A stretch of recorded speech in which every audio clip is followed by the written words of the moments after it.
friends, my name is Praveen Anchal and I welcome you all in our YouTube channel of Core Academy. And this is the second part of this chapter that is known as the sector of Indian economy. तो ये दूसरा part है और इस part में हम लोग समझेंगे ऑर्गेनाइज्ड एंड अनऑर्गेनाइज्ड सेक्टर के बारे में, ठीक है। लेकिन उसके पहले मैं कुछ आपको बेसिक चीजें बताना चाहता हूं, जैसे कि मैंने लास्ट पार्ट में आपको बताया था जीडीपी के बारे में। तो एक चीज याद रखिएगा, जीडीपी जो है ना वो कैलकुलेट होता है, एक बहुत ही इंपॉर्टेंट बॉडी है जिसे कहते हैं सेंट्रल स्टैटिस्टिकल ऑफिस, सीएसओ, है ना। तो जीडीपी का कैलकुलेशन कौन करता है? जीडीपी मतलब ग्रॉस डोमेस्टिक प्रोडक्ट। तो ग्रॉस डोमेस्टिक प्रोडक्ट का कैलकुलेशन कौन करेगा? सेंट्रल स्टैटिस्टिकल ऑफिस, जिसे कहते हैं सीएसओ, है ना। एक चीज और याद रखिएगा, ये जो सीएसओ है that is central statistical office, एक गवर्नमेंट ऑफ इंडिया के मिनिस्ट्री के अंडर पे आता है और इस मिनिस्ट्री का नाम है ministry of statistics and programme implementation, ठीक है। तो ये याद रखिएगा, है ना। एक बार फिर से मैं रिपीट करता हूं, जीडीपी का कैलकुलेशन भारत में कौन करता है? CSO, that is called as central statistical office. कौन सा मिनिस्ट्री के अंदर में आता है? तो ministry of statistics and programme implementation. एक चीज मैं और आपको बताना चाहूंगा, ये जो ministry of statistics and programme implementation है, ये बहुत ही इंपॉर्टेंट मिनिस्ट्री होती है, क्योंकि इसके अंडर पे एक और ऑर्गेनाइजेशन आता है जिसे कहते हैं एनएसएसओ, जिसे कहते हैं national sample survey of organisation, national sample survey organisation, जिसे कहते हैं शॉर्ट में एनएसएसओ। और ये जो एनएसएसओ है ना, ये हर 5 साल में कुछ सर्वे करती है, जैसे कि एम्प्लॉयमेंट, अनएम्प्लॉयमेंट के बारे में, और एक डेटा तैयार करती है। और इसी डेटा के ऊपर पे बाद में क्या बनता है? पॉलिसीज बनती हैं। तो आप समझ सकते हैं ये जो पूरा डेटा है, इंफॉर्मेशन है, ये कहां से आता है? ये इन्हीं ऑर्गेनाइजेशन से आता है, जैसे कि एनएसएसओ है ना, नेशनल सैंपल सर्वे ऑर्गेनाइजेशन। तो आई होप ये आपको बहुत अच्छे से समझ में आया होगा। और इसके बाद में मैं एक चीज और आपको बताना चाहूंगा, जैसे मैं लास्ट में आपको बता रहा था कि कैसे हम लोग लास्ट पार्ट में कि कैसे हम लोग भारत में एम्प्लॉयमेंट को और बेहतर तरीके से जनरेट कर सकते हैं। तो एक चीज मैं आपको और बताना चाहूंगा इसमें कि जो एक रूरल एरियाज में बेसिकली ये है, जिसमें आप अगर काम करना चाहेंगे तो गवर्नमेंट आपको वर्क देगी under the right to work. तो इसे हम लोग कहते हैं मनरेगा, है ना। तो चलिए मैं थोड़ा सा आपको मनरेगा के बारे में कुछ बताता हूं। तो यहाँ पहले मैं लिख लेता हूं उसे। तो देखिए, अगर आप चाहते हैं, है ना, जॉब करना या फिर कुछ काम करना रूरल एरियाज में, तो आपको बिल्कुल गवर्नमेंट की तरफ से प्रोवाइड किया जाएगा, क्योंकि गवर्नमेंट ने एक बहुत ही इंपॉर्टेंट प्रोग्राम लॉन्च किया है। और गवर्नमेंट ये बोलती है कि this is coming under the right to work, ये आपका राइट है काम करना, ठीक है। और इसीलिए गवर्नमेंट ने एक स्कीम लॉन्च की जिसे कहते हैं मनरेगा।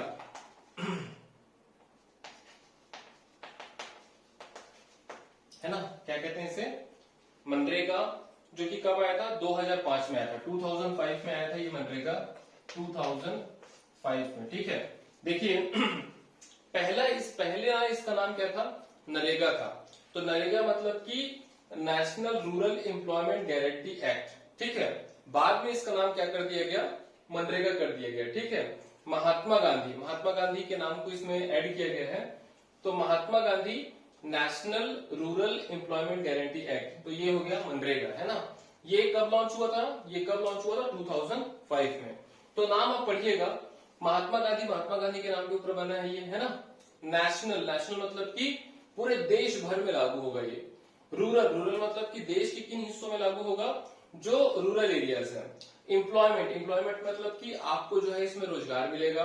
गारंटी एक्ट, रोजगार का जो है इसमें आपको गारंटी रहेगा कि जो सरकार है वो आपको रोजगार देगी ही, है ना, ये आपको गारंटी है। इसीलिए इसको क्या कहा गया है? राइट टू वर्क कहा गया है, ठीक है।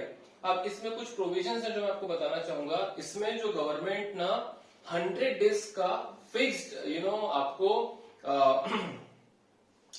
वर्किंग अपॉर्चुनिटी देती है कि 100 दिनों तक का आपको जो है काम मिलेगा। जैसे मान लीजिए आप फार्मर हैं और आप खेती किसानी करते हैं, लेकिन कुछ ऑफ सीजन आ जाता है जिसमें आपके पास कुछ काम नहीं है, तो उस कंडीशन में आप मनरेगा के अंडर पे जो है काम कर सकते हैं। और इसमें एक चीज और है, जैसे पहले मैंने आपको बताया था कितने दिन का आपको गारंटी है काम करने का, 100 दिनों का काम जो है सरकार देगी कम से कम, मिनिमम, है ना।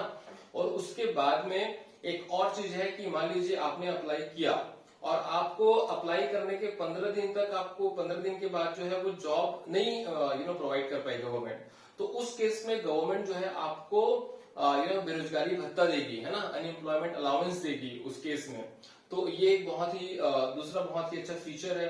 तीसरा ये है कि इसमें जो है हम लोग जो एससी हैं, शेड्यूल कास्ट, जो एसटी हैं, शेड्यूल ट्राइब, और जो वुमेन है, तो उनके ऊपर में हम लोग इसमें फोकस किए हुए हैं इस मनरेगा जो पॉलिसी है उसके अंडर पे, और ताकि उनका जो है वो अपलिफ्टमेंट हो सके, है ना। उसके बाद में एक और चीज इसमें बहुत इंटरेस्टिंग ये है कि इसमें जो है हम लोग सस्टेनेबल डेवलपमेंट को जो है वो प्रमोट करते हैं ना। सस्टेनेबल डेवलपमेंट क्या होता है कि ऐसा डेवलपमेंट जो कि काफी लंबे समय तक बना रहे, हमारे फ्यूचर जनरेशन की जो भी रिक्वायरमेंट है, नीड्स है, वो फुलफिल हो सके without compromising the present generation requirements, है ना।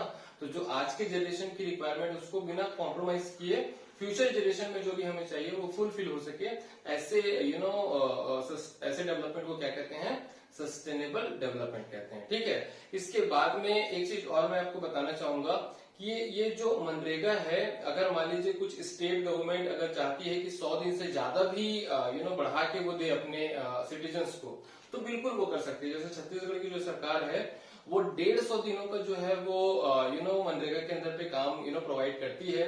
तो जो एक्स्ट्रा 50 दिन का काम है वो उसकी जो पेमेंट है वो कौन करेगी, स्टेट गवर्नमेंट करेगी, है ना। 100 दिनों का कौन करेगा, सेंट्रल गवर्नमेंट, और जो उसके ऊपर का जितना भी स्टेट गवर्नमेंट चाहती है अपने नागरिकों को देना, तो वो एक्स्ट्रा पेमेंट कौन करेगी, स्टेट गवर्नमेंट करेगी। जैसे छत्तीसगढ़ के केस में 150 दिन है, तो 100 दिन का सेंट्रल गवर्नमेंट करेगा और 50 दिन का छत्तीसगढ़ की सरकार करेगी, है ना, स्टेट गवर्नमेंट, ठीक है। तो ये रहा पूरा मनरेगा का आपका टॉपिक। इसमें से बहुत बार क्वेश्चन आता है बोर्ड एग्जामिनेशन में, तो प्लीज इसको बहुत अच्छे से करिएगा, है ना, काफी इंपॉर्टेंट है। तो जो स्टार वगैरह आप लगाते हैं उसे लगा लीजिएगा नोटबुक में। इसके बाद में चलिए अपन चलते हैं differences between the organised and unorganised sector. तो इसे एक बार समझ लेते हैं बहुत अच्छे से, ये भी आता है एग्जामिनेशन में, ऑर्गेनाइज्ड एंड अनऑर्गेनाइज्ड सेक्टर।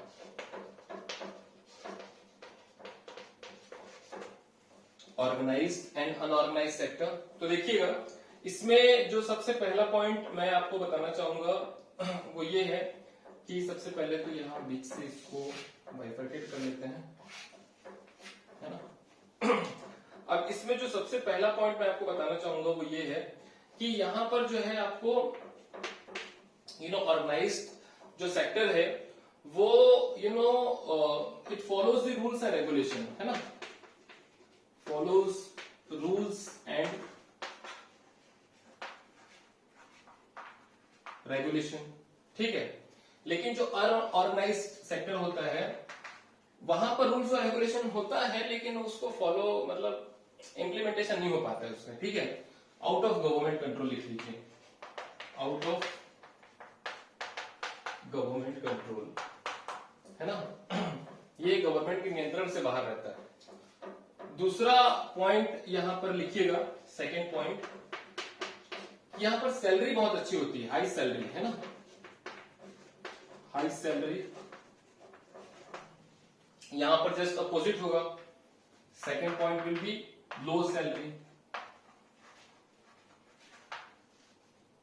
ठीक है। यहां पर लिखिएगा तीसरा पॉइंट कि fixed working hour, fixed working hours, मतलब काम करने का एक सीमित समय होगा, ऐसा नहीं कि कितने भी घंटे आपको काम कराया जा रहा है। यहां पर नो फिक्स्ड वर्किंग आवर्स, ठीक है, नो फिक्स्ड वर्किंग आवर्स, मतलब यहां पर जो है कोई लिमिट नहीं होता, आपको 14 घंटे 15 घंटे जितने भी आपके मालिक समझते हैं वो काम करा सकते हैं, ठीक है। यहां पर जो है चौथा पॉइंट लिखिएगा कि जॉब सिक्योरिटी होती है यहां पर, ठीक है, जॉब सिक्योरिटी, कि भाई एक बार आपका जॉब लग गया तो आसानी से कोई नहीं निकाल सकता आपको। यहां पर जो है नो जॉब सिक्योरिटी, कोई यहां पर जॉब सिक्योरिटी नहीं होता, जब चाहे आपका मालिक आपको बाहर कर सकता है जॉब से, ठीक है। यहां पर पांचों पॉइंट लिखिएगा, रेगुलर जॉब, ये रेगुलर जॉब है, और ये पांचों पॉइंट नो रेगुलर जॉब है ना, मतलब कि इसमें ऐसा नहीं है कि आपको रेगुलर जॉब मिलता रहे, ठीक है। छठवां पॉइंट लिखिएगा, हेल्थ एंड अदर बेनिफिट्स इसमें रहते हैं, हेल्थ एंड अदर बेनिफिट्स,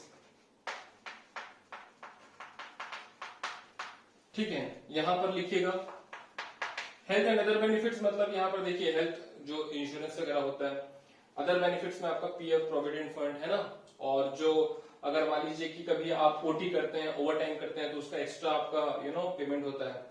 लेकिन यहां पर ऐसा कोई भी एक्स्ट्रा बेनिफिट्स नहीं है, no extra benefits, no additional benefits और नो एक्स्ट्रा बेनिफिट्स। भाई आपको जो पैसा है वही मिल जाए अच्छा खासा, बहुत है ना, तो पैसे भी कई बार इसमें प्रॉपर तरीके से नहीं देते हैं लोग, ठीक है, किसमें, अनऑर्गेनाइज सेक्टर में। और एक पॉइंट और अगर आप लिखना चाहें तो लिख सकते हैं कि ऑर्गेनाइज सेक्टर में बहुत कम लोग काम करते हैं, मतलब सिर्फ 10% के आसपास हमारी टोटल वर्किंग पॉपुलेशन का सिर्फ 10% ऑर्गेनाइज सेक्टर में है, 10% से भी कम, और 90% से भी ज्यादा वर्किंग पॉपुलेशन कहां पर काम कर रही है, अनऑर्गेनाइज सेक्टर पे, ठीक है। तो इसलिए ये बहुत बहुत बहुत ज्यादा जरूरी हो जाता है कि हमारा जो अनऑर्गेनाइज सेक्टर है उसको बहुत अच्छे तरीके से हम लोग मैनेज करें, ताकि अनऑर्गेनाइज सेक्टर में जो वर्कर्स काम कर रहे हैं उनको ज्यादा प्रॉब्लम ना हो। तो इसीलिए जो एक और मैं यहाँ पर टॉपिक स्टार्ट करूंगा कि अनऑर्गेनाइज सेक्टर के वर्कर्स को कैसे हम प्रोटेक्ट कर सकते हैं, ठीक है। तो कहां पर मैं लिखूं, मैं यहाँ पर लिख देता हूं कि how to protect unorganise sector workers ना, इसको यहीं पर कंप्लीट करते हैं। और यहां पर मैं स्टार्ट करता हूं कि है ना, how to protect unorganised workers, how to protect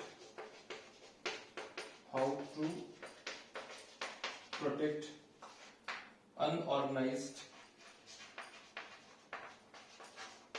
workers, how to protect unorganised workers. ये क्वेश्चन है, डायरेक्टली क्वेश्चन में भी आ सकता है, ठीक है, एग्जामिनेशन में, how to protect unorganised workers.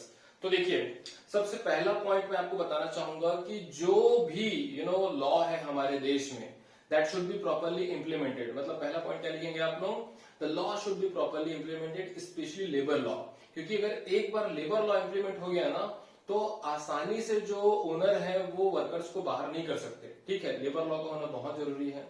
दूसरा ये है कि उनका जो हेल्थ है और सेफ्टी है उसके साथ में बहुत स्ट्रिक्ट तरीके से रूल्स और रेगुलेशन आए, ताकि कोई भी उनके हेल्थ और सेफ्टी के साथ में एक्सप्लॉइट ना कर सके। क्योंकि ऐसा देखा गया है कि जो प्राइवेट ओनर्स होते हैं वो अपना एक्स्ट्रा बेनिफिट एक्स्ट्रा प्रॉफिट कमाने के लिए वर्कर्स के हेल्थ और सेफ्टी के साथ में खेल जाते हैं, ठीक है।